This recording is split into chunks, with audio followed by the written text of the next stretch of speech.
3 ও বগুড়া 6 আসনে চলছে নির্বাচন। ভোট গ্রহণ শেষে এখন চলছে গণনার কাজ। এদিকে শেরপুর 3 আসনের জামায়াত প্রার্থী ভোট কারচুপি এবং জাল ভোটের অভিযোগে নির্বাচন বর্জন করেছেন। এ বিষয়ে জানাতে শেরপুরের শ্রীবর্দী থেকে যুক্ত হচ্ছেন হারুনুর রশিদ এবং বগুড়া সদর থেকে যুক্ত হচ্ছেন মাজেদুর রহমান। প্রথমেই যাচ্ছি হারুনের কাছে। হারুন, এখনো পর্যন্ত ভোট পড়ার হার সম্পর্কে কিছু জানতে পেরেছেন কিনা, আর ভোট গণনার কাজ কি শুরু হলো সেটিও জানতে চাই।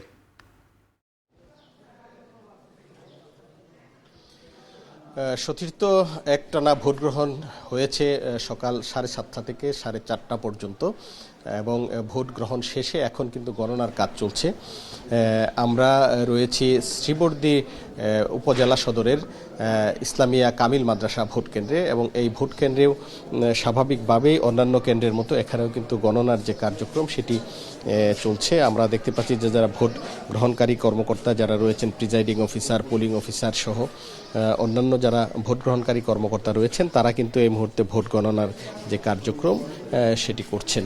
তবে আমরা জানতে চেষ্টা করেছিলাম যে কত পার্সেন্ট ভোট কাস্টিং হয়েছে, এই বিষয়টি কিন্তু আমরা জানতে পারিনি। রিটার্নিং কর্মকর্তা তিনি যেটি বলেছেন তারা এগুলো যোগ করে তারা হার বের করার চেষ্টা করছেন এবং এটি পরবর্তীতে আমাদের জানাবেন বলে জানিয়েছেন।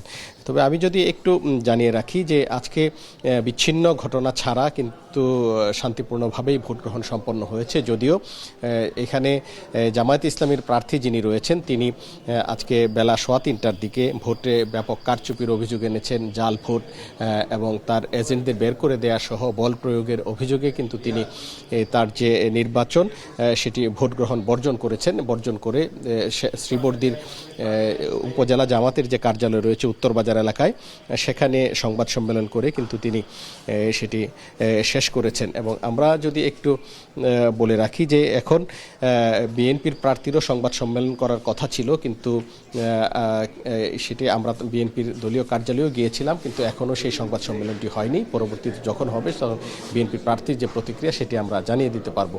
তো আমরা যদি একটু বলি, বিচ্ছিন্ন ঘটনার মধ্যে শ্রীবর্দী সরকারি যে কলেজ রয়েছে সেই কলেজ কেন্দ্রে বিএনপির সমর্থকদের সাথে পুলিশের সংঘর্ষ হয়েছে এবং 2জন পুলিশ সদস্য আহত হয়েছেন এবং শ্রীবর্দী সরকারি মডেল প্রাথমিক বিদ্যালয়ে 2জনকে জাল ভোট দেওয়ার অপরাধে 2জন ভোটারকে আটক করা হয়েছে বলে আমরা জানতে পেরেছি। তো এই ছিল আমার কাছে সর্বশেষ। ধন্যবাদ হারুন। এবার যেতে চাই বগুড়ায়, সেখানে আছেন সহকর্মী মাজেদ। মাজেদ, জানতে চাই এই সার্বিক ভোট আসলে কেমন হলো, কি পরিমাণ ভোট পড়েছে, আর এখনো পর্যন্ত ভোট গণনা কি শুরু হয়েছে কিনা সেটির ব্যাপারে সবশেষ কি তথ্য আছে আপনার কাছে? হ্যাঁ সতীর্থ, আজকে সকাল 7:30 থেকে যে ভোট গ্রহণ শুরু হয়েছে বগুড়া সদর 6 আসনে, সেটি কিন্তু শেষ হয়েছে 4:30টার দিকে এবং ভোট গণনা সেটাও কিন্তু আমি যে কেন্দ্রে রয়েছি সেটাও কিন্তু শেষ হয়েছে। আমি একটি কেন্দ্রে, অর্থাৎ আমি যে কেন্দ্রে রয়েছি সেন্ট্রাল হাই স্কুল মাঠ, সেই কেন্দ্রের একটি কেন্দ্রে কিন্তু আমি ফলাফলও জানাতে পারি। সেইটি হলো ধানের শীষ পেয়েছে 468টি এবং দাঁড়িপাল্লা মার্কা যিনি তিনি পেয়েছেন 228টি, আর আরেক প্রার্থী যিনি রয়েছেন তিনি পেয়েছেন 5টি।